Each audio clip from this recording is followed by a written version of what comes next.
So I think that this panel is quite different from what preceded and is quite cohesive to a great extent. We started with the normative and governance part, moved into the more of the macroeconomic and Are policy. you saying that our other panels were not cohesive enough for you? No, they were. They were cohesive, but in their own right. I'm a political economist, and you have problems with economists.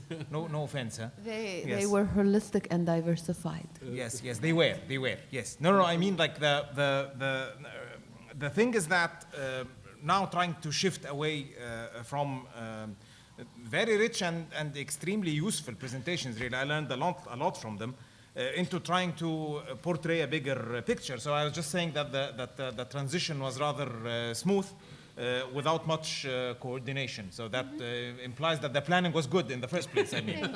So from the macroeconomic and policy side into the political economy. So political economy, of course, as a discipline is one that tackles pretty much what economists tackle. We study the same phenomenon, but we tend to bring power as quite central in understanding how the allocation of economic resources happens. And whenever we talk about distribution and redistribution, we are definitely talking about a form of articulation between the market and authority, political authority, the power element that is brought in, that is inherently non-market, that either regulates how the market functions, and this is one key element into the question of inclusion, or completely replaces the market in the, either by correcting the market or more generally by redistributing income and wealth corresponding to a certain political vision.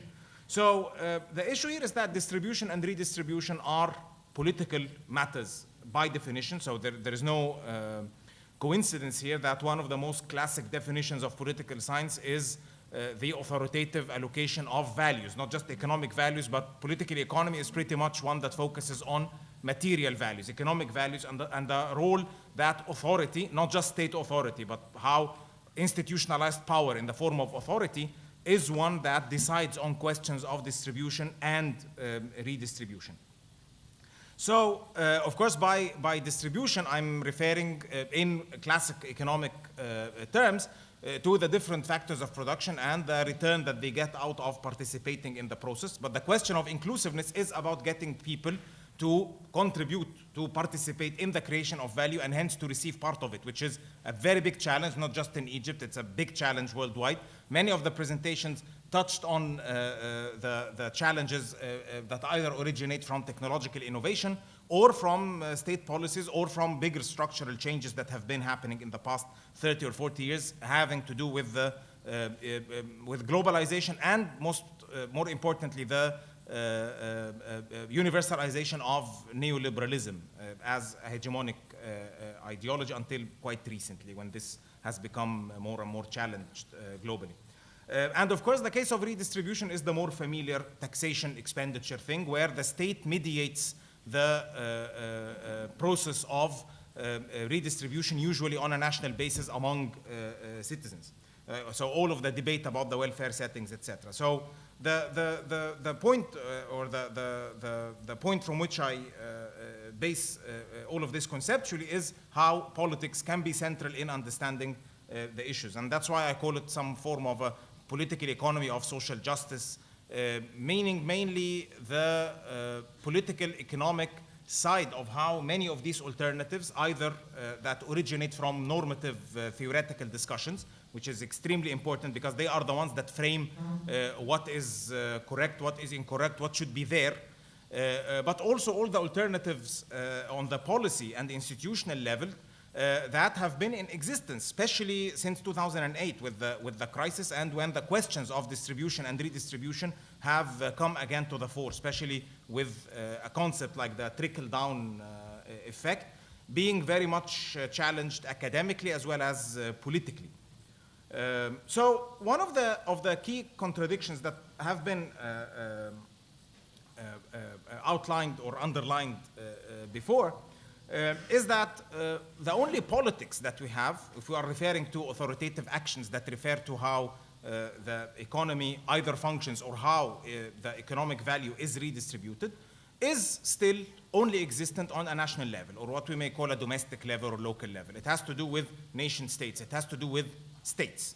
So all governance issues, whenever we are referring to, are ones that have to do with invoking some action by the state or some inaction by the state. The problem, of course, is that the economy has become increasingly globalized and subject to very different, not strictly state governance mechanisms. So we can either talk about intergovernmental forms of governance, so we can talk about the IMF, for instance, and how the IMF has proved to be still quite alive and kicking, at least in this part of the world, but in some others as well. I can talk about cases ranging from Argentina nowadays to Morocco, Nigeria, Egypt, that don't share much in common. They are not proximate, and they even have different economic structures. They occupy different positions in the global division of labor. Yet the IMF is still there as a harmonizing element, indicating how the state should be related to its economy. And that itself is an intergovernmental governance mechanism that has definitely become more and more important since the 1980s and did not cede to become so. But then we have other reforms, that either the supranational governance mechanisms, especially with regional integration schemes, or completely non-state. So we have all of these self-regulatory mechanisms, especially among transnationalized private capital. This is the case with funds, with MNCs, with multinationals, etc. We talked about the interstate regulatory ones, not just financial institutions, but I think this applies to the WTO, for instance, and the many different trade and investment preferential arrangements, etc. So economy has moved, transcended pretty much the state into other mechanisms that supply the regulatory element. Because, of course, the economy cannot exist really without some element of regulation.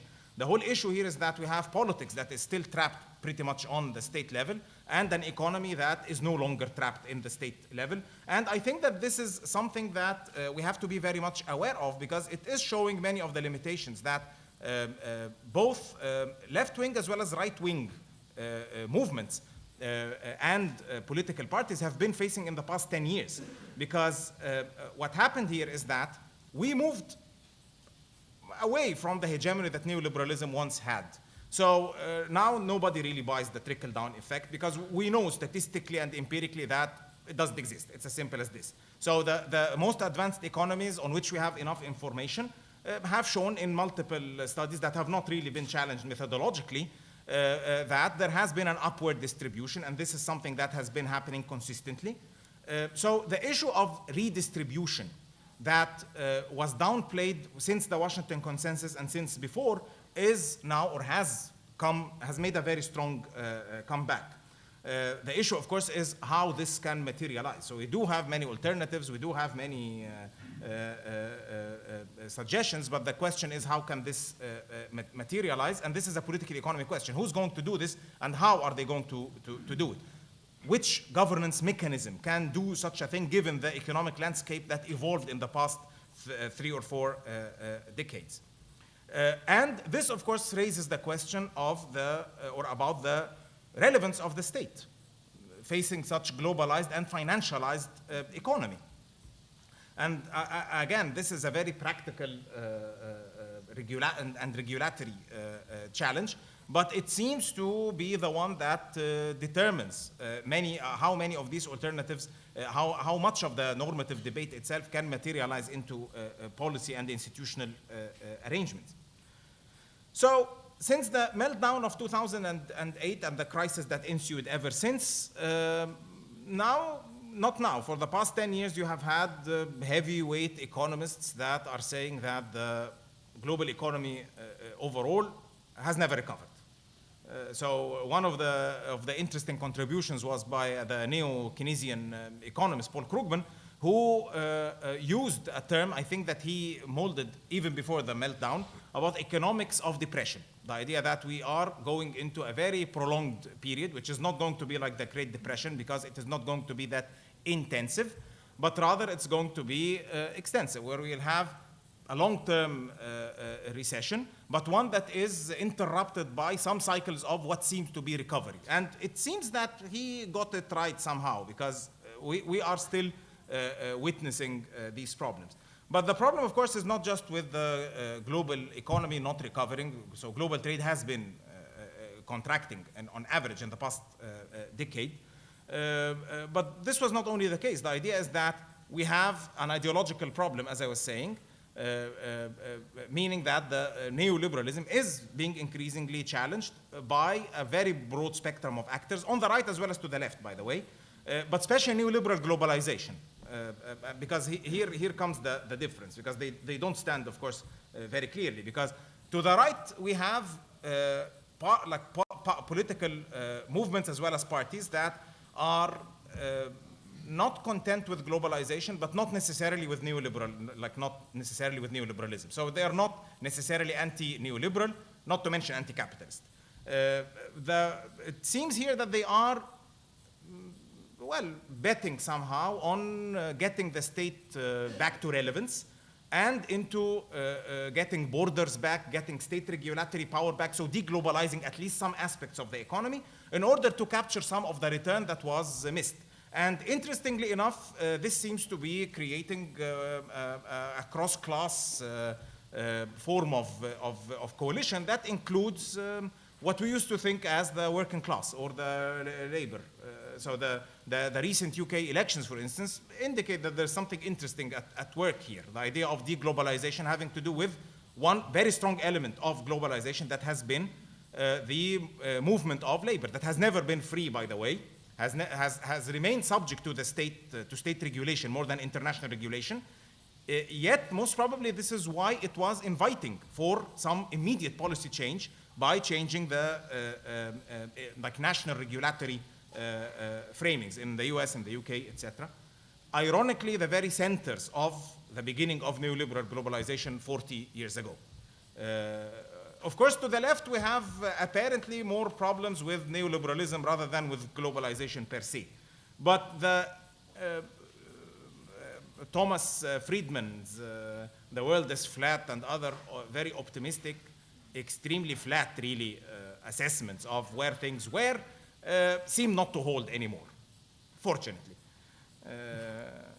Yes, just intellectually, fortunately, it doesn't hold. Yes. It would have been too much.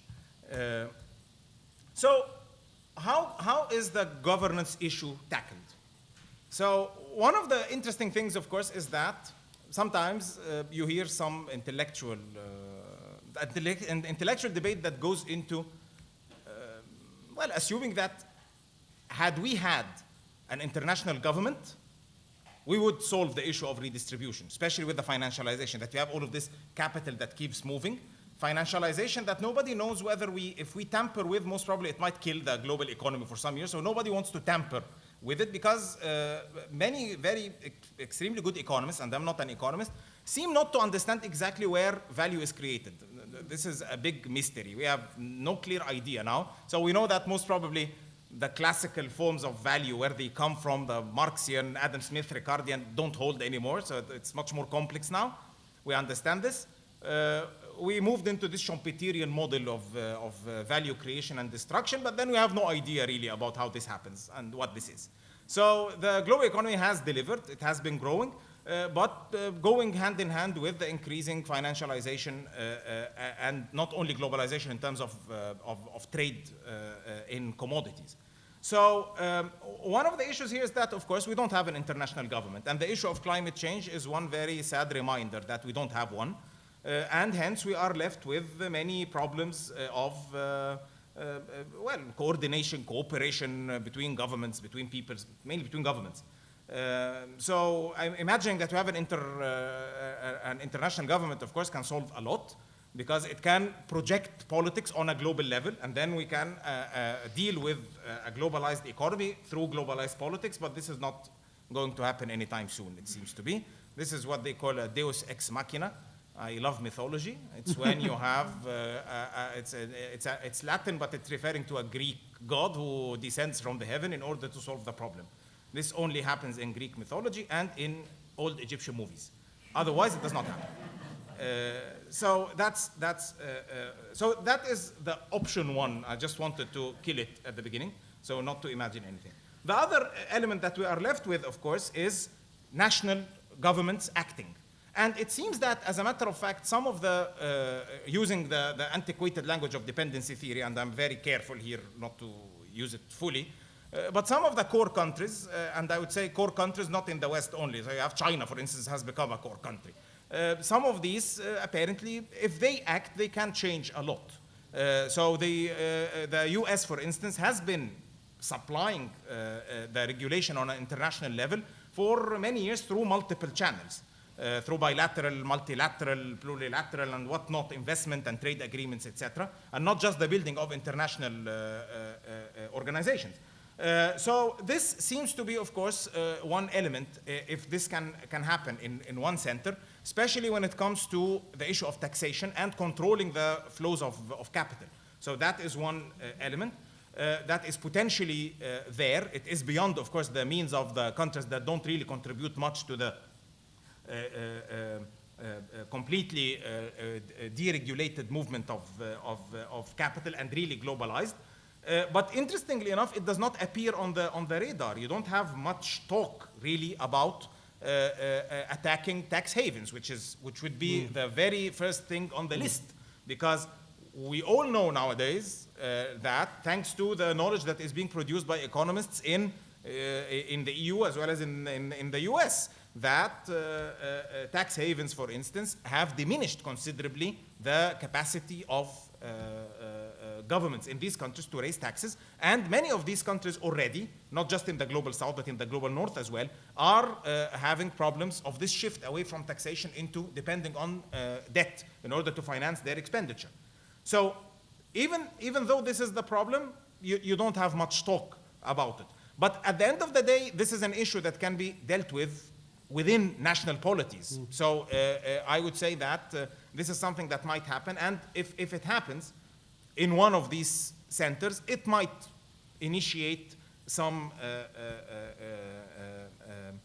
chances for attacking the problem in a coordinated manner.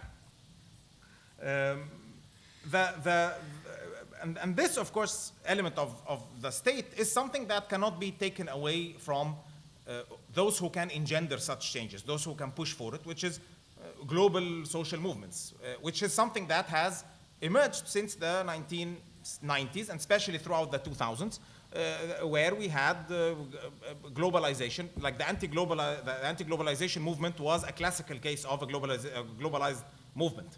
That was very globalized, yet globalization in economic terms. So it was an extremely interesting take on this, and we definitely have had more chances to witness such a thing, given social media, given the interconnectedness that has increased rather than decreased.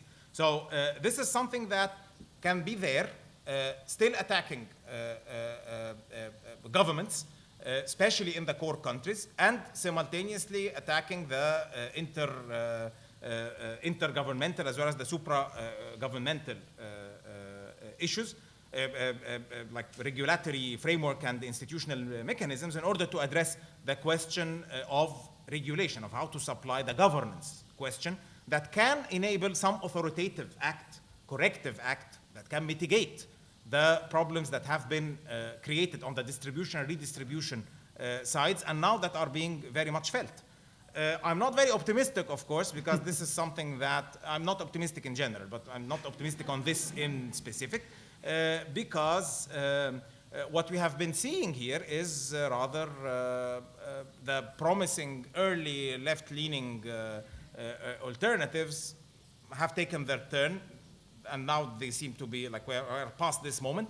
And the ones that are attacking the globalization more than neoliberalism are ending up with this very strange mixes, interesting mixes, but ones that are becoming increasingly familiar, of nationalist neoliberalism, one way or another, like a mix of nationalism, usually with racist, xenophobic, and whatnot undertones and overtones even, plus a rather neoliberal model that seems to be redefining how they get integrated. And this is not only happening in countries that are capable of doing so. So the US, for instance, is capable of doing so, definitely. We will see about the UK, whether they will be capable of renegotiating this or not. But an interesting case would be Hungary, for instance. And my knowledge about Hungary is mainly through secondary literature. Very interesting stuff is being written that Hungary is exactly doing the same process is happening on a much smaller scale within the EU model itself, renegotiating it by trying to nationalize much of the value within, but in a rather very neoliberal manner. So it's not really attacking it's even like with a strong stance against the working class, against work, etc. But this seems to be happening, and there are many easier targets, like for instance migration, refugees. All of these are easy, most probably scapegoats. They won't change anything, and most probably deglobalization is something that will prove to be prohibitively costly. And we will see what will happen with Brexit, because it will be delivered eventually. We will see the kind of impact, and possibly if it proves that right-wing reinstating of the state through this nationalist neoliberalism would have too many limitations, maybe then we will have another moment of trying to attack or tackle the global governance question. Thank you. Thank you.